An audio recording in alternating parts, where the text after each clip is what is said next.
Hello friend, कैसे हैं आप सब। उम्मीद है कि आप सब अच्छे हैं। आप लोग की तैयारी अच्छी चली होगी। ठीक है, तो आज हम आप लोग के साथ सेट नंबर 3 आप लोग के साथ डिस्कस करने वाले हैं। और आप लोग को पता है कि ये सेट जो एडिटोरिया के द्वारा प्रकाशित हुआ, टोटल इसमें कितने सेट है, तो 15 सेट है। और साथ साथ ये भी पता है कि ये सेट आपको डेली 4 बजे शाम में आप लोग को मिलता है। याद रखिए दोस्त। ठीक है, चलिए।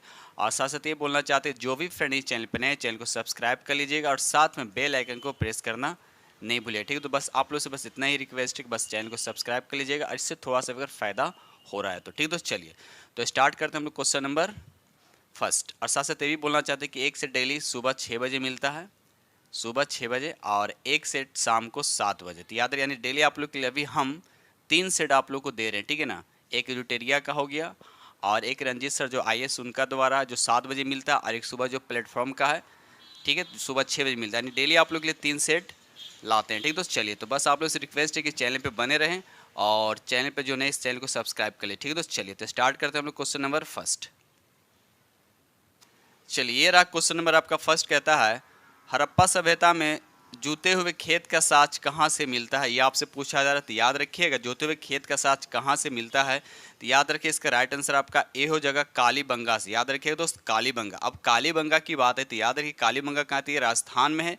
और किस नदी के किनारे, तो याद रखिएगा घंगर नदी के किनारे स्थित है। याद रखिए, घंगर नदी के किनारे स्थित है। ठीक है दोस्त, चलिए आगे बढ़ते क्वेश्चन नंबर 2। क्वेश्चन नंबर 2 कहता है, अशोक द्वारा कलिंग का युद्ध किस वर्ष लड़ा गया था। अशोक द्वारा कलिंग का जो युद्ध हुआ था किस वर्ष लड़ा गया था। तो याद रखिएगा, इसका राइट आंसर आपका बी होगा 261 ईस्वी पूर्व। याद रखिए, 261 ईस्वी पूर्व में। ठीक है दोस्त, चलिए आगे बढ़ते हैं question number next. Question number यहाँ पर 3 कहता है, मौर्य काल में चारागाह के अध्यक्ष को क्या कहा जाता था। मौर्य काल में चारागाह के जो अध्यक्ष होते थे उस वक्त क्या कहा जाता था। तो याद रखिए, इसका राइट आंसर आपका सी हो जाएगा, विविताध्यक्ष। याद रखिए, विविताध्यक्ष उस वक्त कहा जाता था। ठीक है दोस्त, चलिए आगे बढ़ते क्वेश्चन नंबर 4 कहता है, गुप्त काल में पुग, गुप्त काल में पुग किसे कहा जाता था। ये पुग वर्ड जो है किसे कहा जाता था। तो याद रखिए, इसका राइट आंसर आपका बी हो जाएगा, न्यायालय को कहा जाता था। न्यायालय को कहा जाता था। याद रखिएगा दोस्त, चलिए आगे बढ़ते क्वेश्चन नंबर 5 कहता है, यहाँ पे कहता है, निम्नलिखित में कौन सी रचना हर्षवर्धन से संबंधित नहीं, यानी इसमें जिसका लेखक जो है हर्षवर्धन नहीं, ये आपको बताना है। तो याद रखिए, इसका राइट आंसर आपका डी हो जाए, काव्य दर्शन जो है ये हर्षवर्धन से संबंधित नहीं था। अब रहा सवाल कि किसकी रचना। तो याद रखिए, अलंकार शास्त्राचार्य का। याद रखिएगा, इसके रचनाकार कौन है, तो अलंकार शास्त्राचार्य हैं। ठीक है दोस्त, याद रखिएगा। चलिए बाकी ये नागानंद, प्रियदर्शिका, रत्नावली सब क्या हर्षवर्धन से संबंधित है। ठीक है, चलिए आगे बढ़ते क्वेश्चन नंबर 6 कहता है, मंदसौर अभिलेख का संबंध किस शासक से है। मंदसौर अभिलेख जो है ये किस शासक से संबंधित। याद रखिए, इसका राइट आंसर आपका सी हो जाएगा, यशोवर्मन से। याद रखिए, यशोवर्धन से संबंधित है। ठीक है दोस्त, चलिए आगे बढ़ते हैं question number next.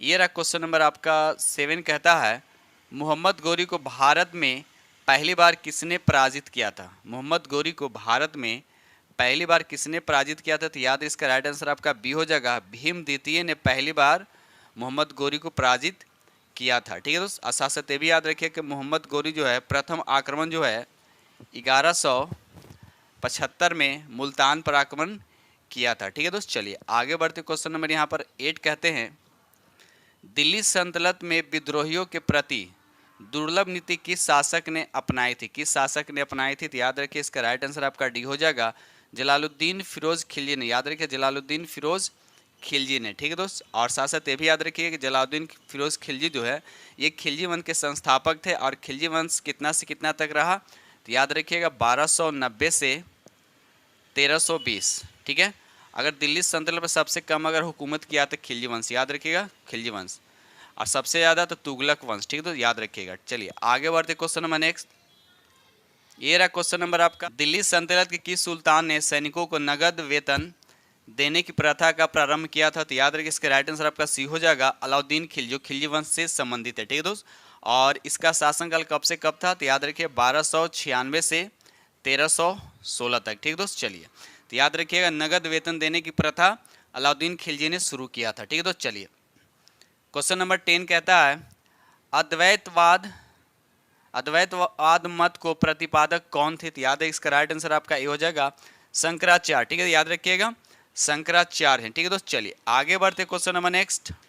Question number यहाँ 11 कहता है, क्वेश्चन नंबर यहाँ पे 11 कहता है, निम्नलिखित में से किस मुगल बादशाह ने न्याय की प्रसिद्धि जंजीर लगवाई थी? न्याय की प्रसिद्धि जंजीर लगाई थी। तो याद है इसका राइट आंसर आपका ए हो जाएगा, जहांगीर ने। किसने लगाई थी?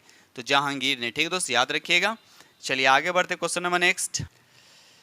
चलिए ये रहा क्वेश्चन आपका 12 कहता है, निम्नलिखित में से किसने दारा सिकोह को लघु अकबर कहा था? दारा, सबसे पहली बात ये भी याद रखिए कि दारा सिकोह को लघु अकबर भी कहा जाता। तो अब रहा सवाल कि सबसे पहले किसने कहा था? तो याद रखिए इसका राइट आंसर आपका सी हो जाएगा, लेनपुल ने कहा था। याद रखिएगा, लेनपुल ने कहा था। ठीक है दोस्त, चलिए साथ साथ ये भी याद रखिए कि दारा सिकोह को शीर्ष ए अकबर के नाम से भी जाना जाता है, ये भी याद रखिएगा। चलिए आगे बढ़ते क्वेश्चन नंबर 13 कहता है, किस सिख गुरु ने सिखों को एक सैनिक संप्रदाय के रूप में परिवर्तित किया था? तो याद है इसका राइट आंसर आपका सी हो जाएगा, गुरु गोविंद सिंह। गुरु हरगोविंद सिंह, याद रखिए गुरु हरगोविंद सिंह। अब ये कितने नंबर के गुरु थे? तो याद रखिए 6ठे नंबर के गुरु थे, याद रखिएगा दोस्त। चलिए आगे बढ़ते question number next. Question number यहाँ पर 14 कहता है, विजयनगर के किस शासक के काल में अब्दुल रजाक ने विजयनगर यात्रा किया था? ये आपको बताना है। तो याद रखिए इसका राइट आंसर आपका डी हो जाएगा, देवराय द्वितीय। यानी देवराय द्वितीय के शासन काल में अब्दुल रजाक जो है विजयनगर की यात्रा की थी, याद रखिएगा दोस्त। चलिए आगे बढ़ते क्वेश्चन नंबर यहाँ पर 15 कहता है, वांडीवास युद्ध कब हुआ था? वांडीवास जो है युद्ध कब हुआ था? तो याद रखिएगा, बहुत बारी क्वेश्चन डिस्कस कर चुका हूँ। 1760 ईस्वी में हुआ था। किसके किसके बीच हुआ था? तो याद रखिए अंग्रेजों और फ्रांसीसियों के बीच हुआ था। और इसमें कौन विजय रहा था? तो अंग्रेज विजय रहा था। और साथ साथ ये भी याद रखिएगा कि ये तृतीय कर्नाटक युद्ध के दौरान हुआ था। तृतीय कर्नाटक युद्ध कब हुआ था? तो याद रखिएगा 1756 से 63 तक। तो इसी के बीच में आता है 1760, याद रखिएगा दोस्त। चलिए आगे बढ़ते क्वेश्चन नंबर 16। क्वेश्चन नंबर 16 कहता है, अहमद शाह अब्दाली ने के भारत पर प्रथम आक्रमण के समय मुगल बादशाह कौन था? ये आपसे पूछा गया। तो याद रखिए यहाँ पर राइट आंसर आपका सी हो जाएगा, मोहम्मद शाह। याद रखिएगा मोहम्मद शाह बादशाह था। ठीक है दोस्त, चलिए आगे बढ़ते क्वेश्चन नंबर 17 कहता है, प्लासी का युद्ध कब हुआ था? आपसे पूछा जा रहा है कि प्लासी का युद्ध जो है कब हुआ था? तो याद रखिए इसका राइट आंसर आपका बी होगा, 1757 में प्लासी का युद्ध हुआ था। अब रहा सवाल कि प्लासी एक जगह का नाम है और जहाँ पर युद्ध हुआ था इसीलिए प्लासी का युद्ध कहा गया। और ये प्लासी जो जगह है ये भागीरथी नदी के तट पर स्थित प्लासी के मैदान में प्लासी का युद्ध हुआ था, याद रखिएगा दोस्त। चलिए इसमें अंग्रेज क्या रहा था? विजय हुआ था। ठीक है, चलिए इतने फैक्ट याद होना चाहिए। आगे बढ़ते क्वेश्चन नंबर यहाँ पर 18 कहता है, फैजाबाद में 1857 के विद्रोह का नेतृत्व किसने किया था? तो याद रखिए इसका राइट आंसर आपका बी हो जाएगा, अहमद उल्ला। याद रखिएगा अहमद उल्ला, याद रखिएगा दोस्त। चलिए आगे बढ़ते हैं। क्वेश्चन नंबर यहाँ पे 19 कहता है कि इस इतिहासकार ने बंगाल के 1765 ईस्वी से लेकर 1772 के मध्य कालखंड को डाकू राजा की संज्ञा दी थी। तो याद रखिए इसका राइट आंसर आपका सी हो जाएगा, के एम पनिक्कर। याद रखिए के एम पनिक्कर ने। ठीक है दोस्त, चलिए आगे बढ़ते। क्वेश्चन नंबर यहाँ पे 20 कहता है, क्वेश्चन नंबर 20 कहता है, इकोनॉमिक हिस्ट्री ऑफ इंडिया नामक पुस्तक किसने लिखी थी? इकोनॉमिक हिस्ट्री ऑफ इंडिया नामक पुस्तक किसने लिखी थी? तो याद रखिए इसका राइट आंसर आपका बी हो जाएगा, रमेश चंद्र दत्त। याद रखिए दोस्त, रमेश चंद्र दत्त। साथ साथ जो भी फ्रेंड चैनल पे नए, चैनल को सब्सक्राइब कर लीजिएगा और साथ में बेल आइकन को प्रेस करना नहीं भूलिएगा। ठीक है दोस्त, और अपने दोस्तों में ज़्यादा से ज़्यादा शेयर करने की कोशिश कीजिएगा। ठीक है दोस्त। क्वेश्चन नंबर 21 कहता है, किस अधिनियम के माध्यम से भारतीयों की शिक्षा पर 1 लाख रुपये खर्च करने का प्रावधान किया गया था? किस अधिनियम के तहत? याद रखिए इसका राइट आंसर आपका बी हो जाएगा, 1813 अधिनियम के तहत। याद रखिए दोस्त। चलिए आगे बढ़ते क्वेश्चन नंबर नेक्स्ट। चलिए क्वेश्चन नंबर यहाँ पे 22 कहता है, आत्मीय सभा का गठन किसके द्वारा किया गया था? आत्मीय सभा का गठन किसके द्वारा किया गया था? तो याद रखिएगा राजा राम मोहन राय के द्वारा किया गया था। अब ये कब किया गया था? तो याद रखिएगा 1814 ईस्वी में किया गया था। याद है 1814 ईस्वी में किया गया था। याद रखिएगा तो साथ साथ ये भी याद रखिएगा ब्रह्मा समाज की भी स्थापना राजा राम मोहन ने ही किया था। और कब किया था? तो याद रखिएगा 1828 ईस्वी में। ठीक है दोस्तों, याद रखिएगा। चलिए आगे बढ़ते क्वेश्चन नंबर नेक्स्ट। ये रहा क्वेश्चन नंबर आपका 23 कहता है, अलीगढ़ आंदोलन के संस्थापक कौन था? अलीगढ़ आंदोलन के संस्थापक कौन था? तो याद रखिए इसका राइट आंसर आपका सी हो जाएगा सर सैयद अहमद खां। याद रखिए सर सैयद अहमद खां। ठीक है दोस्त, चलिए आगे बढ़ते। क्वेश्चन नंबर 24 कहता है पागलपंथी विद्रोह, पागलपंथी विद्रोह जो है किसके नेतृत्व में हुआ था? तो याद रखिए इसका राइट आंसर आपका ए हो जाएगा कर्मशाह। कर्मशाह के विद्रोह, कर्मशाह जो है चलिए क्वेश्चन नंबर यहाँ पे 24 कहता है पागलपंथी विद्रोह किसके नेतृत्व में हुआ था? तो याद रखिए इसका राइट आंसर आपका ए हो जाएगा कर्मशाह। कर्मशाह के नेतृत्व में पागलपंथी विद्रोह हुआ था, याद रखिएगा। और ये पागलपंथी विद्रोह जो हुआ था ये कब हुआ था? तो याद रखिएगा 1813 से 31 तक चला था, याद रखिएगा 1813 से 31 तक। ठीक है दोस्त, चलिए आगे बढ़ते। क्वेश्चन नंबर 25 कहता है सन 1881 का प्रथम कारखाना अधिनियम किस वायसराय के काल में पारित हुआ था? तो याद रखिए इसका राइट आंसर आपका सी हो जाएगा लॉर्ड रिपन। याद रखिए दोस्त। क्वेश्चन नंबर यहाँ पे 26 कहता है गांधी जी दक्षिण अफ्रीका प्रवास के दौरान किस रचना का प्रकाशन किया था? ये आपसे पूछा गया किस रचना का प्रकाशन किया था? तो याद रखिए इसका राइट आंसर आपका सी हो जाएगा इंडियन ओपिनियन। याद रखिए इंडियन ओपिनियन। ठीक है दोस्त, चलिए आगे बढ़ते। क्वेश्चन नंबर 27 कहता है किस गवर्नर जनरल द्वारा सर्वप्रथम प्रेस पर सेंसरशिप लागू किया गया था? तो याद रखिए इसका राइट आंसर आपका बी हो जाएगा लॉर्ड वेलेंजली। याद रखिए लॉर्ड वेलेंजली। ठीक है दोस्त, चलिए आगे बढ़ते हैं। दोस्तों वीडियो अच्छा लगा तो प्लीज़ लाइक जरूर कीजिएगा। जो फ्रेंड इस चैनल पे नए हैं इस चैनल को सब्सक्राइब कर लीजिएगा और साथ में बेल आइकन को प्रेस करना नहीं भूलिएगा और अपने दोस्तों में ज़्यादा से ज़्यादा इसे शेयर करने की कोशिश कीजिएगा। ठीक है दोस्त, बस इतना ही आप लोग से हम चाहते हैं। ठीक है, चलिए आगे बढ़ते। क्वेश्चन नंबर 28 कहता है मुजफ्फरपुर में किंग्स फोर्ट की हत्या का प्रयास कब किया गया था? मुजफ्फरपुर में किंग फोर्ट जो है उसकी हत्या का प्रयास कब किया गया था? तो याद रखिए इसका राइट आंसर आपका सी हो जाएगा 1908 में। 1908 अगर डेट पूरा याद है तो 30 अप्रैल, याद रखिए 30 अप्रैल 1908 को मुजफ्फरपुर में किंग्स फोर्ट की हत्या का प्रयास किया गया था। इसमें किसने प्रयास किया था? तो याद रखिए खुदीराम बोस और प्रफुल्ल चौकी। याद रखिए प्रफुल्ल चौकी दोनों ने। ठीक है दोस्त, चलिए आगे बढ़ते। क्वेश्चन नंबर नेक्स्ट, ये रहा क्वेश्चन नंबर आपका 29 कहता है निम्नलिखित में से किसने दिल्ली में स्वदेशी आंदोलन का नेतृत्व किया था दिल्ली में? तो याद रखिए इसका राइट आंसर आपका सी हो जाएगा सैयद हैदर। और यहाँ पे 30 कहता है किस उदारवादी नेता को द ग्रैंड ओल्ड मैन के नाम से जाना जाता है? ये आपको बताना है। तो याद रखिए यहाँ पर राइट आंसर आपको बताने कौन होगा? तो याद द ग्रैंड ओल्ड मैन के नाम से किने जाते? याद रखिए दादा भाई नेरोजी को जाना। साथ साथ ये भी याद रखिएगा ये उदारवादी नेता थे। एक होता उग्रवादी, ये थे उदारवादी नेता थे, ये भी याद रखिएगा दोस्त। चलिए आगे बढ़ते। Question number 31। क्वेश्चन नंबर 31 कहता है निम्नलिखित में कौन सी घटना सबसे बाद में घटी है? देखिए बाद में पूछा जा रहा था, सबसे पहले आपको सबको डेट याद होना चाहिए। अगर हम यहाँ बात करते असहयोग आंदोलन की बात करते हैं तो ये हुआ था 1920 में। उसके बाद स्वराज पार्टी के गठन की अगर हम बात करते हैं तो ये हुआ था 1923 में। और खेरा की अगर हम खेरा सत्याग्रह की बात करते तो ये हुआ था 1918 में। और अगर हम बात करते हैं चंपारण सत्याग्रह का तो ये हुआ था 1917 में। तो आपसे पूछा जा रहा है कि सबसे बाद में कौन हुआ? तो ये 20 हो यानी 23 वाला हो जाएगा ना। ठीक है, यानी 23 वाले ऑप्शन आपका बी इज द क्या हो जाएगा करेक्ट आंसर होगा। तो सबको आपको डेट याद होना चाहिए। तो असहयोग आंदोलन कब हुआ था? 1920 में। स्वराज पार्टी का गठन कब हुआ था? 1923 में। चंपारण सत्याग्रह कब हुआ था? तो 1917 में। और खेरा सत्याग्रह कब हुआ था? तो 1918 में। तो सबसे बाद में कौन हुआ था? तो ये इस ऑप्शन के according B is the correct answer होगा। ठीक है दोस्त, चलिए आगे बढ़ते। Question number next, question number 32 कहता है जलियांवाला बाग हत्याकांड के विरोध में निम्न में से किसने अपनी सर की उपाधि को त्याग दिया था? सर की उपाधि को त्याग दिया था। तो याद रखिए इसका राइट आंसर आपका डी हो जाएगा रविंद्रनाथ टैगोर। याद रखिए दोस्त रविंद्रनाथ टैगोर। ठीक है, और जलियांवाला बाग हत्याकांड कब हुआ था? तो याद रखिएगा 23 अप्रैल 1919 को हुआ था। याद रखिए दोस्त, चलिए आगे बढ़ते। क्वेश्चन नंबर नेक्स्ट, चलिए क्वेश्चन नंबर यहाँ पर 33 कहता है महात्मा गांधी द्वारा चलाया गया प्रथम जन आंदोलन कौन था? प्रथम जन आंदोलन कौन था? तो याद रखिए इसका राइट आंसर आपका बी हो जाएगा असहयोग आंदोलन जो था ये पहला जन आंदोलन था। और कब स्टार्ट हुआ था? तो याद रखिएगा 1920 में। लेकिन अगर पूछा जाए कि गांधी जी द्वारा प्रथम सत्याग्रह जो है सत्याग्रह कब शुरू हुआ था? तो याद रखिए 17 में, और कहाँ थे? बिहार में। बिहार में कहाँ थे? चंपारण में। याद रखिएगा दोस्त। और किस लिए हुआ था? तो 3 कठिया प्रणाली के लिए। और 3 कठिया प्रणाली का मतलब क्या होता है कि 20 कट्ठा जमीन पे 3 कट्ठा क्या करना? नील की खेती करना है। ठीक है दोस्त। तो इसी के विरुद्ध में चंपारण सत्याग्रह शुरू किया गया था। ठीक है, चलिए आगे बढ़ते क्वेश्चन नंबर नेक्स्ट।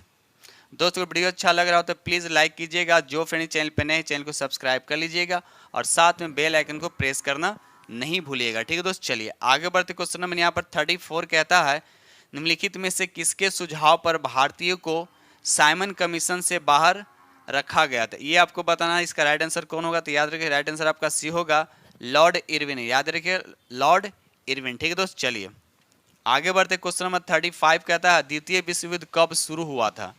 तो याद रखिए कब शुरू हुआ था? तो याद रखिए 1939 में शुरू हुआ था। और ख़त्म कब हुआ था? तो याद रखिए 1945 में ख़त्म हुआ था। उसी तरह से अगर प्रथम विश्व युद्ध पूछा जाए तो 1914 में शुरू हुआ था और 1918 में जाकर ये ख़त्म हुआ था। ठीक है, तो दोनों आपको डेट याद होने चाहिए। चलिए आगे बढ़ते question number next.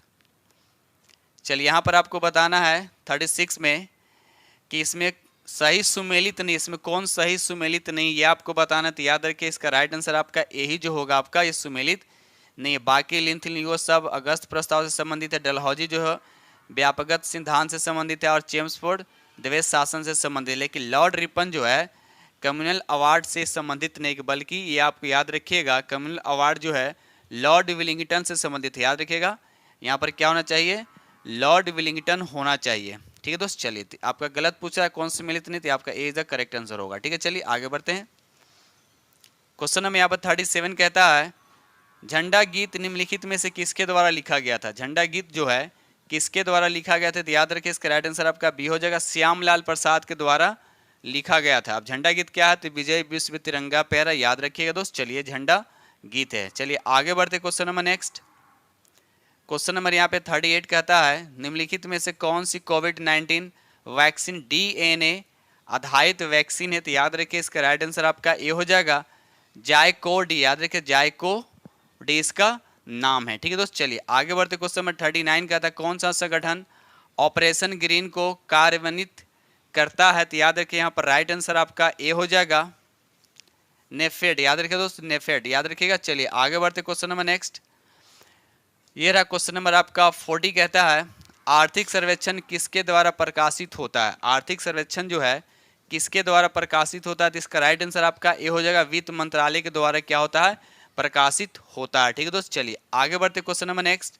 Question number यहाँ पर 41 कहता है, सर्व शिक्षा अभियान का उद्देश्य किस आयु के बच्चों में शिक्षा को प्रोत्साहित करना है? ठीक है, तो आपको राइट आंसर बताना है 6 से 14 साल के बच्चों को। याद रखिएगा 6 साल से 14 साल के बच्चों को। ठीक है दोस्त, याद रखिए करेक्ट आंसर आपका बी होगा। ठीक है, अब रहा सवाल कि सर्व शिक्षा अभियान शुरू हुआ था, तो ये कब शुरू हुआ था सर्व शिक्षा अभियान? तो याद रखिए 2001 में शुरू हुआ था। ठीक है दोस्त, एक्स्ट्रा फैक्ट भी आप लोग को याद होना चाहिए। ठीक है दोस्त, चलिए आगे बढ़ते question number next. Question number यहाँ पर 42 कहता है, वह उद्योग जो खनिजों का उपयोग कच्चे माल के तौर पर करते हैं क्या कहलाते हैं? तो याद रखिए इसका राइट आंसर आपका डी हो जाएगा, खनिज आधारित उद्योग। याद रखिए खनिज आधारित उद्योग। गरीब का यानी कंद फसलों में से, लिखा फसलों में से, कंद फसलों में से किसे गरीब का मित्र कहा जाता है? तो याद रखिएगा आलू को कहा जाता है, यानी B is the correct answer. ठीक है दोस्त, चलिए आगे बढ़ते question number next. Question number 44 कहता है, भारतीय मौसम विज्ञान संस्थान कहाँ स्थित है? भारतीय मौसम विज्ञान संस्थान कहाँ स्थित है? तो याद रखिए इसका राइट आंसर आपका ए हो जाएगा, नई दिल्ली में स्थित है। याद रखिएगा नई दिल्ली में स्थित है। ठीक है दोस्त, चलिए आगे बढ़ते क्वेश्चन नंबर 45।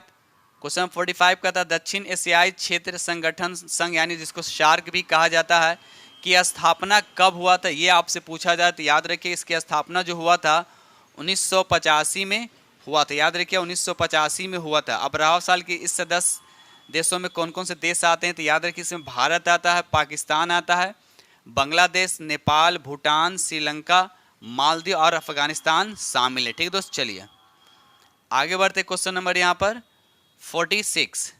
क्वेश्चन नंबर 46 कहता है, निम्न में कौन सा सही सुमेलित नहीं है? आपसे पूछा है इसमें कौन सही सुमेलित नहीं है? तो याद रखिए इसका राइट आंसर आपका डी होगा, मैग्नी नॉट रेखा।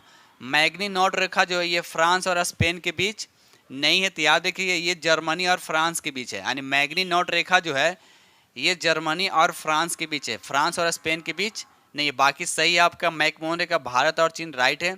मेनर हिर्न रेखा ये रूस और फिनलैंड के बीच, ये भी सही है। हिंडरबर्ग रेखा जर्मनी और पोलैंड के बीच, ये भी सही। लेकिन ये मैग्नी नॉट रेखा जो है ये जर्मनी और, याद रखिएगा, जर्मनी और फ्रांस के बीच है, जर्मनी और फ्रांस के बीच है। ठीक है दोस्त, चलिए आगे बढ़ते। क्वेश्चन नंबर यहाँ पर 47 कहता है इंदिरा गांधी परमाणु अनुसंधान केंद्र आपसे पूछा जा रहा है कि ये कहाँ है। तो याद रखिए इसका राइट आंसर आपका सी हो जाइए, तमिलनाडु में। कहाँ है दोस्त? तमिलनाडु। अब रहा सवाल कि इंदिरा गांधी परमाणु अनुसंधान केंद्र जो तमिलनाडु में है, इसकी स्थापना कब हुआ था? तो याद रखिए 1971 में हुआ था। याद रखिए, आपको डेट भी याद रखना चाहिए। ठीक है दोस्त, चलिए आगे बढ़ते हैं। क्वेश्चन नंबर यहाँ पर 48 कह रहा है अंडमान एंड निकोबार द्वीप समूह के कितने द्वीपों का नाम परमवीर चक्र विजेताओं के नाम पर रखा गया? तो याद है इसका राइट आंसर आपका बी हो जाएगा 21। याद रखिएगा 21। ठीक है दोस्त, चलिए आगे बढ़ते हैं। क्वेश्चन नंबर नेक्स्ट, ये रहा क्वेश्चन नंबर आपका 49 कहता है दुनिया की पहली तरल हाइड्रोजन संचालित नौका का नाम क्या है? यह आपसे पूछा जाता है। याद है इसका राइट आंसर आपका ए हो जाएगा, MF हाइड्रा। याद रखिएगा दुनिया की पहली तरल हाइड्रोजन से संचालित नौका का नाम क्या था? MF hydra. ठीक है दोस्त, याद रखिएगा। चलिए आगे बढ़ते। क्वेश्चन नंबर यहाँ पर 50 कहता है भारतीय अनुसंधान संस्थान यानी इसरो की बात किया जा रहा है, ठीक है, ने अपने 12 वर्ष पुराने उपग्रह मेगाट्रॉपिक्स को किस महासागर में गिराया है? तो याद है इसका राइट आंसर आपका ए हो जाएगा, प्रशांत महासागर। अब जब प्रशांत महासागर की बात है तो याद रखिएगा ये दुनिया का सबसे बड़ा प्रशांत महासागर, दुनिया का सबसे बड़ा महासागर कौन है? तो याद रखिएगा प्रशांत महासागर है। ठीक है दोस्त, चलिए आगे बढ़ते। Question number next, question number यहाँ पर 51 कहता है सितविनी राबुका, सितविनी राबुका जो किस देश के नए प्रधानमंत्री बने? फिलहाल हाल ही में बने, तो आपको बताना है सितविनी राबुका जो है किस देश के नए प्रधानमंत्री बने हैं। तो याद रखिए इसका राइट आंसर आपका सी हो जाएगा, फिजी के बने हैं। अभी केमे नंबर के बने, तो याद रखिए 12वें नंबर के प्रधानमंत्री बने हैं, कहाँ का? तो फिजी का। ठीक है दोस्त, चलिए आगे बढ़ते। क्वेश्चन नंबर 52 कहता है ऑस्ट्रेलियन ओपन 2023 के विजेता कौन है? ऑस्ट्रेलियन ओपन 2023 के विजेता कौन है? तो ये क्वेश्चन पहले भी डिस्कस किया जा चुका है, ठीक है। तो याद रखिए यहाँ पर राइट आंसर आपका सी होगा, नोवाक जोकोविच। अब जब नोवाक जोकोविच की बात आती है तो याद रखिए कहाँ के रहने वाले? तो याद रखिए सर्बिया के। याद रखिए दोस्त, सर्बिया। कभी कभी कंट्री भी पूछ दिया जाता है कि कौन खिलाड़ी किस देश के, ठीक है, तो आपको देश का नाम भी पता होना चाहिए। और उप विजेता कौन थे? तो याद रखिएगा स्टेफानोस। याद रखिएगा उप विजेता कौन है? स्टेफानोस। और ये कहाँ के रहने वाले? तो यूनान के। ठीक है दोस्त, चलिए आगे बढ़ते। क्वेश्चन नंबर यहाँ पर 53 कहता है हाल ही में किस भारतीय संस्थान ने कृत्रिम हृदय तैयार करने में सफलता हासिल की है? तो याद रखिए इसका राइट आंसर आपका डी हो जाएगा, IIT कानपुर। याद रखिएगा IIT कानपुर। ठीक है दोस्त, अच्छा से ते भी याद रखिए कि IIT मद्रास ने दूध में मिलावट का पता लगाने के लिए पॉकेट फ्रेंडली डिवाइस का विकसित किया है, भी याद रखिएगा। चलिए आगे बढ़ते। क्वेश्चन नंबर 54 कहता है किस वर्ष तक भारत ऊर्जा स्वतंत्रता प्राप्त करने का लक्ष्य निर्धारित किया है? कितने वर्ष तक? ठीक है दोस्त, याद रखिएगा इसका राइट आंसर आपका सी हो जाएगा 2047 तक। 2047 तक। साथ साथ ये भी याद रखिएगा जब, और साथ साथ ये भी याद रखिए भारत द्वारा शून्य कार्बन उत्सर्जन, भारत द्वारा शून्य कार्बन उत्सर्जन का लक्ष्य कितने तक रखा गया? तो याद रखिए 2070 तक। ठीक है दोस्त, चलिए तो ये फैक्ट आपको याद होने चाहिए, ये सब करेंट से रिलेटेड क्वेश्चन है। चलिए आगे बढ़ते। Question number next, question number 55 कहता है मृदु उत्तक एक प्रकार का क्या है? तो याद है इसका राइट आंसर आपका बी हो जाएगा, ये सरल उत्तक है। क्या होता है दोस्त? सरल उत्तक होता है। क्वेश्चन नंबर आगे बढ़ते हैं। चलिए रहा क्वेश्चन नंबर आपका 56, ठीक है 56 यहाँ पर कह रहा है निम्नलिखित कथनों पर विचार करें। कवक में क्लोरोफिल का अभाव होता है, सही बात है। मशरूम बायोफाइटा के अंतर्गत आते हैं, गलत है। उसके बाद शैवाल संवहनीय पौधा आती है, भी आपका गलत है। चौथा नंबर क्या? थैलोफाइटा वर्ग के पौधों का शरीर जड़, तना एवं पत्तियों में विभेदित नहीं करता, तो ये आपका राइट है। इसका मतलब 1 और 4 राइट है, ऑप्शन बी इज द क्या हो जाएगा आपका करेक्ट आंसर हो जाएगा। ठीक है दोस्त, चलिए आगे बढ़ते। क्वेश्चन नंबर नेक्स्ट, ये रहा क्वेश्चन नंबर आपका 57। क्वेश्चन नंबर 57 कहता है संक्रमित पेयजल से फैलने वाला आपका रोग बताना है कि कौन सा रोग होता है? तो याद इसका राइट आंसर आपका डी हो जाएगा, हेपेटाइटिस। याद रखिए दोस्त, हेपेटाइटिस ये क्या होता है? संक्रमित पेयजल से फैलने वाला रोग है, याद रखिएगा। चलिए आगे बढ़ते क्वेश्चन नंबर 58। दुधारू पशुओं का रोग एंथ्रेक्स होता है, तो आपको बताना है किससे होता है एंथ्रेक्स रोग। तो याद है इसका राइट आंसर आपका ए हो जाएगा, ये बैक्टीरिया से होता है, याद रखिएगा बैक्टीरिया से होता है। ठीक है दोस्त, चलिए आगे बढ़ते क्वेश्चन नंबर 59 की तरफ। 59 कहता है रंसाकूर पाया जाता है, रंसाकूर पाया जाता है तो किसमें पाया जाता है, तो याद रखिए छोटी आंत में पाया जाता है। किसमें पाया जाता है, छोटी आंत। क्वेश्चन नंबर यहाँ पे 60 कहता है अवायवीय श्वसन कोशिका के किस भाग में होता है, तो याद रखिए इसका राइट आंसर आपका बी हो जाएगा, कोशिका द्रव में, कोशिका द्रव में होता है। याद रखिए, साथ साथ ये भी याद रखिए कि अवायवीय का मतलब होता है कि ऑक्सीजन की अनुपस्थिति में, अवायवीय श्वसन क्या होता है, ऑक्सीजन की अनुपस्थिति में कोशिका द्रव में होता है। ठीक है दोस्त, चलिए याद रखिएगा।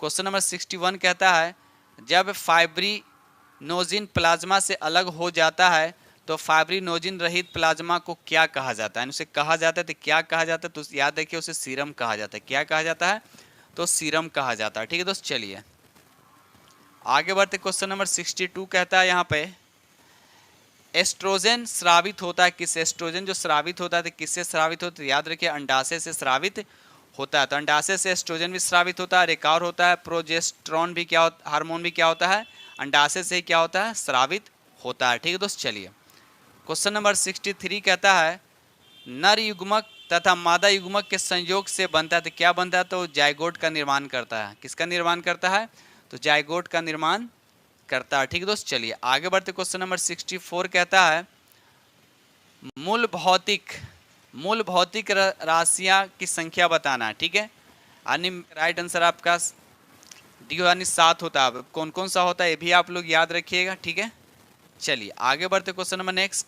क्वेश्चन नंबर 65 कहता है निम्न में कौन से कथन क्या आपका सत्य, ये आपसे पूछा है तो याद रखिएगा उपयुक्त में से सभी। ठीक है दोस्त, सभी गलत है, याद रखिए। यहाँ पर देखिए दूरी में केवल परिणाम होता है, ये भी गलत है। विस्थापन अदिश राशि, ये भी आपका गलत है। विस्थापन के दर को त्वरण नहीं कहते बल्कि वेग कहते हैं, तो ये भी आपका गलत है, यानी उपयुक्त में सभी क्या आपका गलत हो गया। ठीक है दोस्त, चलिए आगे बढ़ते क्वेश्चन नंबर नेक्स्ट। ये रहा क्वेश्चन नंबर आपका 66 कहता है यदि किसी वस्तु में बल लगाने से उसमें कोई त्वरण उत्पन्न नहीं होता है तो वह बल कैसा होता है, तो याद रखिएगा इसका राइट आंसर आपका क्या हो जाएगा, ये हो जाएगा वह संतुलित बल होता है। लेकिन जब किसी वस्तु में बल लगाने से उसमें त्वरण होता है तब उसको हम बोलते हैं असंतुलित बल कहते हैं। ठीक है दोस्त, चलिए आगे बढ़ते क्वेश्चन नंबर नेक्स्ट। ये रहा क्वेश्चन नंबर आपका 67 कहता है यदि कोई वस्तु किसी द्रव में डूब जाती है तो निम्न में से कौन सा कथन सत्य होगा, ये आपको बताना। तो याद है इसका राइट आंसर आपका सी होगा, वस्तु का भार उत्प्लावन बल से क्या होगा, अधिक होगा, तभी तो वो डूबेगा ना। ठीक है, अगर उत्प्लावन बल से कम होगा तो वस्तु क्या होगा, वह ऊपर तैरता रहेगा। अगर उत्प्लावन बल और ये वस्तु का भार दोनों अगर बराबर होंगे तो वस्तु क्या होगा, पानी में डूब कर क्या होगा, वो तैरता रहेगा। तो ये सब फैक्ट आपको याद होने चाहिए। ठीक है दोस्त, चलिए आगे बढ़ते question number next. Question number यहाँ पर 68 कहता है पूर्ण आंतरिक परावर्तन की घटना तब होती है जब प्रकाश, अब देखिए पूर्ण आंतरिक total internal reflection of light की बात किया जा रहा है, तो आपको बताना है कि पूर्ण आंतरिक परावर्तन की घटना कब होता है। तो याद है कि जब सघन माध्यम से विरल माध्यम में जब प्रकाश जाता है तब होता है। इसका राइट आंसर आपका बी हो जाएगा, यानी जब प्रकाश सघन माध्यम से विरल माध्यम में जाता है तब होता है पूर्ण आंतरिक परावर्तन की घटना, ये आपको याद होना चाहिए। क्वेश्चन नंबर 69 कहता है श्वेत प्रकाश जब एक प्रिज्म से होकर गुजरती है तो वह रंग सबसे कम विचलित होती है। अब देखिए सबसे कम विचलित होने वाले रंग कौन है, तो ये ऑप्शन यहाँ पे दे रखा है। यहाँ पर लाल जो होगा इसका डेविएशन जो होता है सबसे कम होता है, क्योंकि इसका वेवलेंथ क्या होता है सबसे ज़्यादा, इसका वेवलेंथ सबसे ज़्यादा होता है, उसका विचलित सबसे कम होता है। याद रखिए दोस्त, चलिए आगे बढ़ते क्वेश्चन नंबर नेक्स्ट। आने पर प्रतिरोध में क्या प्रभाव पड़ता है, याद रखिएगा उसका प्रतिरोध यानी रेजिस्टेंस भी क्या हो जाएगा दोस्त, बढ़ जाएगा। ठीक है दोस्त, चलिए आगे बढ़ते हैं। क्योंकि रेजिस्टेंस जो होता है वह लंबाई के क्या होता है डायरेक्टली प्रोपोर्शनल होता है। ठीक है, यानी आर इज इक्वल टू क्या होता है, आर डायरेक्टली प्रोपोर्शनल एल होता है। जब एल बढ़ेगा तो रेजिस्टेंस भी क्या हो जाएगा दोस्त, बढ़ जाएंगे। क्वेश्चन नंबर 71 कहता है बॉयल्स तथा चार्ल्स के नियम को सम्मिलित रूप से क्या कहते हैं, तो याद इसका राइट आंसर आपका बी हो जाएगा, गैस समीकरण कहा जाता है। क्या कहता है दोस्त, तो गैस समीकरण कहा जाता है। यानी पीवी इक्वल टू क्या होता है, एनआरटी होता है। याद रखिए एनआरटी होता है। ठीक है दोस्त, चलिए आगे बढ़ते क्वेश्चन नंबर यहाँ पर 72 कहता है समुद्र के जल से नमक को किस विधि द्वारा निकाला जाता है? तो याद रखिए इसका राइट आंसर आपका ए हो जाएगा, वाष्पीकरण विधि द्वारा निकाला जाता है। याद रखिए वाष्पीकरण विधि द्वारा निकाला जाता है। ठीक है दोस्त, चलिए आगे बढ़ते क्वेश्चन नंबर 73। क्वेश्चन नंबर 73 कहता है इक्वारेजिया में हाइड्रोक्लोरिक अम्ल और नाइट्रिक अम्ल का अनुपात क्या होगा? तो याद रखिए यहाँ पर देखिए ऑप्शन तो ऐसे ए दे रखा है, लेकिन ऑप्शन यहाँ पर बी होना चाहिए, क्योंकि हाइड्रोक्लोरिक क्या होता है 3 भाग होता है और नाइट्रिक एसिड क्या होता है 1 भाग होता है। ठीक है, तो आप लोग देखिएगा ऑप्शन ए होगा या बी होगा। ठीक है दोस्त, चलिए ठीक है, आप लोग बताइएगा कि इसका कमेंट करके क्या होगा यहाँ पर। चलिए आगे बढ़ते क्वेश्चन नंबर यहाँ पर 74 कहता है विद्युत का सुचालक अधातु। देखिए पहली बात है अधातु होना चाहिए और सुचालक। अब सोना की बात करें, एल्युमिनियम की बात करें, चांदी का, ये सब क्या धातु हैं। विद्युत तो सुचालक है, लेकिन अधातु की बात करें तो राइट आंसर क्या हो जाएगा? ग्रेफाइट होगा। ग्रेफाइट क्या अधातु है, लेकिन विद्युत का क्या होता है? सुचालक होता है। ठीक है, तो चलिए आगे बढ़ते क्वेश्चन नंबर 75। बिल्कुल इजी क्वेश्चन दे रखा है, एक द्रव अधातु, तो बिल्कुल इजी क्वेश्चन यहाँ पर लिथियम आपका हो जाएगा, सॉरी ब्रोमीन हो जाएगा। ठीक है दोस्त, चलिए अगर वही पूछता धातु पूछता तो यहाँ पर आपका राइट आंसर क्या होता है? पारा होता है, इसका संकेत होता है Hg होता है। ठीक है, क्वेश्चन नंबर 76 कहता है पीच ब्लेड निम्न में से किस धातु का अयस्क है? तो याद रखिए इसका राइट आंसर आपका बी हो जाए, यूरेनियम का क्या है? अयस्क। याद रखिएगा दोस्त, चलिए साथ साथ ये भी याद रखिए यूरेनियम के अन्य अयस्क का नाम एक कार्नेटाइट भी होता है। क्या होता है? कार्नेटाइट भी याद रखिएगा, जो यूरेनियम का ही अयस्क होता है। आगे बढ़ते क्वेश्चन नंबर यहाँ पर 77 कहता है रेडियो सक्रियता की खोज किसने किया था? रेडियो सक्रियता खोज किसने किया था? तो याद रखिए इसका राइट आंसर आपका ए हो जाएगा, हेनरी बेकरल ने। याद रखिए हेनरी बेकरल ने। ठीक है दोस्त, चलिए आगे बढ़ते हैं। क्वेश्चन नंबर 78 कहता है भारतीय संविधान में संसद के दोनों सदनों की संयुक्त बैठक का प्रावधान किस देश के संविधान से गृहीत किया गया? तो याद रखिएगा इसका राइट आंसर आपका ए हो जाएगा, ऑस्ट्रेलिया से। याद रखिए दोस्त, ऑस्ट्रेलिया से। ठीक है, चलिए आगे बढ़ते question number next. Question number 79 कहता है राज्यपाल को पद की शपथ किसके द्वारा दिलाई जाती है? तो याद रखिए इसका राइट आंसर आपका ए हो जाएगा, उच्च न्यायालय के मुख्य न्यायाधीश द्वारा। याद रखिए उच्च न्यायालय के मुख्य न्यायाधीश के द्वारा। ठीक है दोस्त, चलिए आगे बढ़ते question number next. Question number यहाँ पर 80 कहता है भारतीय संविधान के किस संशोधन अधिनियम द्वारा पंचायत राज व्यवस्था को संवैधानिक दर्जा दिया गया? तो याद रखिए इसका राइट आंसर आपका सी हो जाएगा, 73वां संविधान संशोधन के तहत। ठीक है दोस्त, चलिए आगे बढ़ते question number next. Question number यहाँ पर 81 कहता है संघ लोक सेवा आयोग की रिपोर्ट किसको प्रस्तुत करनी चाहिए? कह रहा है कि संघ लोक सेवा आयोग की रिपोर्ट किसको प्रस्तुत करनी चाहिए? तो याद रखिए इसका राइट आंसर आपका ये हो जाएगा, राष्ट्रपति। याद रखिए दोस्त, राष्ट्रपति। ठीक है, चलिए आगे बढ़ते क्वेश्चन नंबर 82।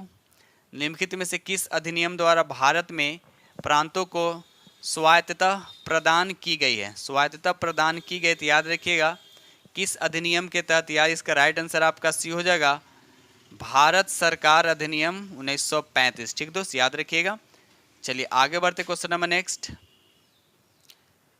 क्वेश्चन नंबर यहाँ पे 83 कहता है डैश दे रखा है का मतलब कि सर्वोच्च न्यायालय मामले और उसमें शामिल कानून मुद्दों पर पुनर्विचार करेगा। तो कौन करता है? तो याद रखिए इसका राइट आंसर आपका सी होगा, अपीलीय क्षेत्राधिकार। याद रखिए अपीलीय क्षेत्राधिकार। ठीक है दोस्त, चलिए आगे बढ़ते क्वेश्चन नंबर 84 कहता है भारतीय संविधान का अंतिम व्यवस्थापक है, तो बताना है कि अंतिम व्यवस्थापक कौन है? तो याद रखिए इसका राइट आंसर आपका डी हो जाएगा, सर्वोच्च न्यायालय। याद रखिए दोस्त, सर्वोच्च न्यायालय। ठीक है दोस्त, चलिए आगे बढ़ते question number next.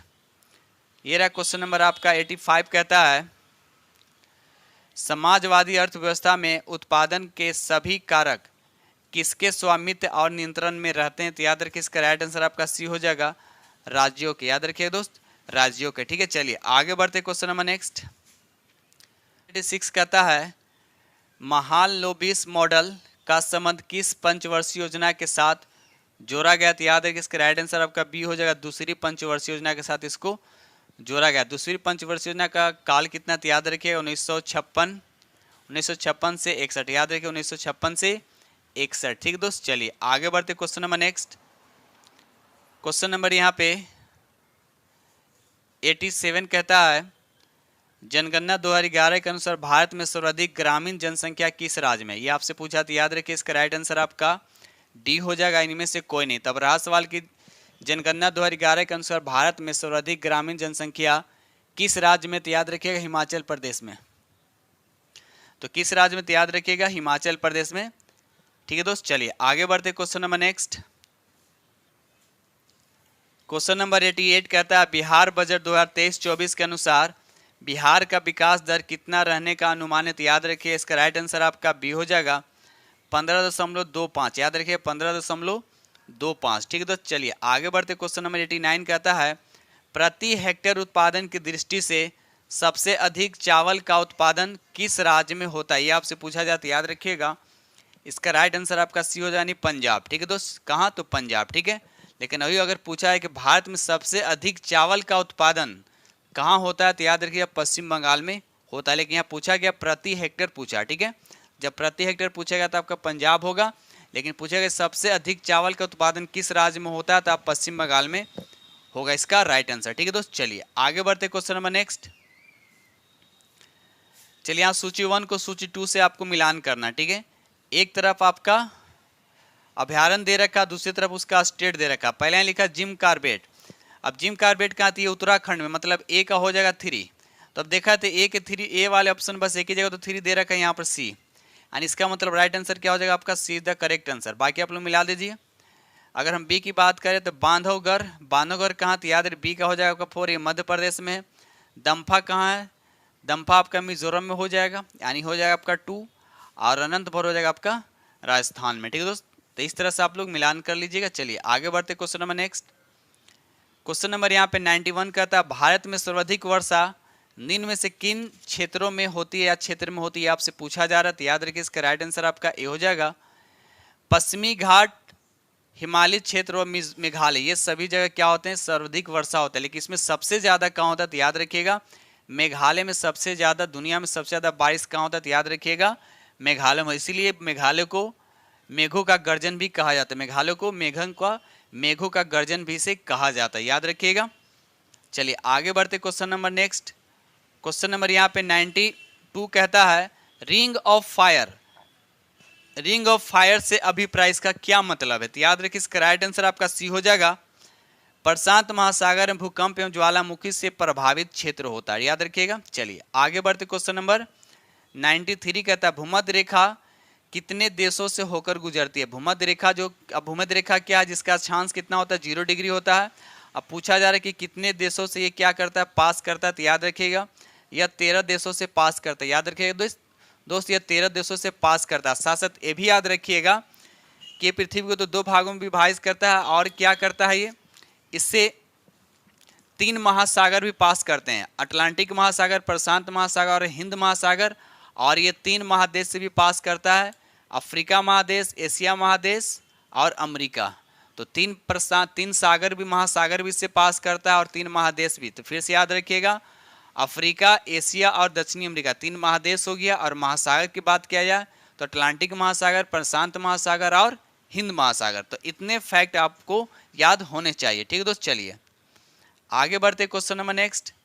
Question number यहाँ पर 94 कहता है निम्नलिखित जलधाराओं में कौन सी ठंडी जलधारा, ये आपको बताना है। ठीक है, तो अगर यहाँ ऑप्शन देखा जाए तो डी द करेक्ट आंसर होगा फॉकलैंड जलधारा, लैब्राडोर, सबसे ज़्यादा क्वेश्चन इससे पूछा जाता है, लेकिन यहाँ पर दे रहा है लैब्राडोर जलधारा और बेगुएला जलधारा, ये तीनों का तीनों क्या है ठंडी जलधारा, याद रखिएगा दोस्त। चलिए आगे बढ़ते क्वेश्चन नंबर 95 कहता है निम्न में से कौन सा देश कैस्पियन सागर से सीमा नहीं बनाता, कैस्पियन सागर से सीमा नहीं बनाता, ये आपसे पूछा जा रहा है। तो याद रखिएगा इसका राइट आंसर आपका सी हो जाएगा इराक जो है ये कैस्पियन सागर से सीमा नहीं बनाता। बाकी अजरबैजान और ईरान और कजाकिस्तान जो है ये सब क्या होता है कैस्पियन सागर से सीमा बनाते। इसके अलावा भी यानी कुल 5 देश हैं कैस्पियन सागर से सीमा बनाने वाले, जैसे रूस हो गया, अजरबैजान हो गया, कजाकिस्तान हो गया, तुर्कमेनिस्तान हो गया और ईरान हो गया।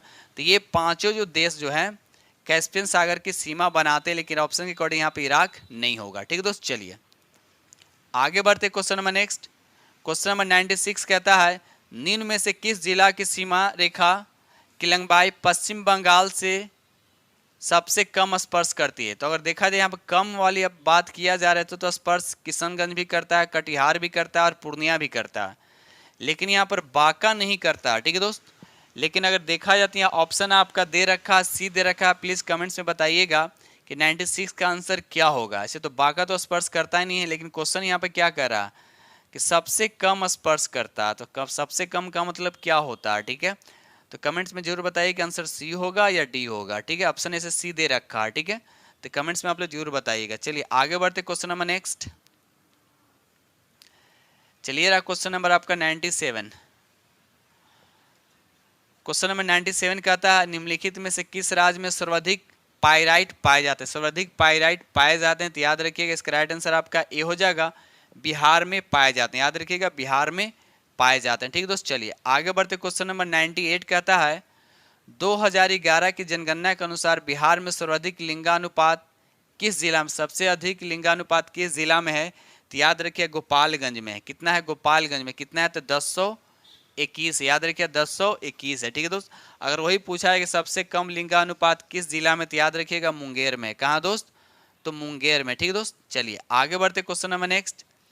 ये रहा क्वेश्चन नंबर आपका 99 कहता है भारत का सबसे लंबा राष्ट्रीय जल मार्ग है। आपसे पूछा जा रहा है कि भारत का सबसे लंबा राष्ट्रीय जल मार्ग कौन है। तो याद रखिए इसका राइट आंसर आपका ए हो जाएगा, राष्ट्रीय जल मार्ग 1। अब ये कहाँ से कहाँ तक है, तो याद रखिएगा इलाहाबाद से हल्दिया जल मार्ग। याद रखिए दोस्त, और इसकी लंबाई कितनी है, तो याद रखिए 1620 किलोमीटर इसकी लंबाई है, ठीक है दोस्त। चलिए आगे बढ़ते नेक्स्ट एंड लास्ट क्वेश्चन है। कहता है शून्य रेखा कहलाती है, शून्य रेखा क्या कहलाती है आपको बताना। तो याद रखिए इसका राइट आंसर आपका डी हो जाएगा, त्रिपुरा और बांग्लादेश के बीच की रेखा। याद रखिए त्रिपुरा और बांग्लादेश के बीच की रेखा को हम क्या बोलते हैं, शून्य रेखा बोलते हैं, ठीक दोस्तों। इस तरह से हमने आप लोग के साथ 100 MCQ डिस्कस किया हूं और उम्मीद करता हूं कि ये सेशन आप लोग को बहुत ही पसंद आएगा। अगर पसंद आया तो प्लीज़ लाइक ज़रूर कीजिएगा, और जो फ्रेंड इस चैनल पे नए चैनल को सब्सक्राइब कर लीजिएगा और साथ में बेल आइकन को प्रेस करना नहीं भूलिएगा, ठीक दोस्त। और साथ ये भी बताना चाहते हैं कि ये से डेली आपको शाम को 4 बजे मिलेगा, ठीक दोस्त। तो इसी के साथ में वीडियो करते हैं समाप्त। अब मिलते हैं आप लोग से नेक्स्ट वीडियो में, तब तक के लिए थैंक यू वेरी मच।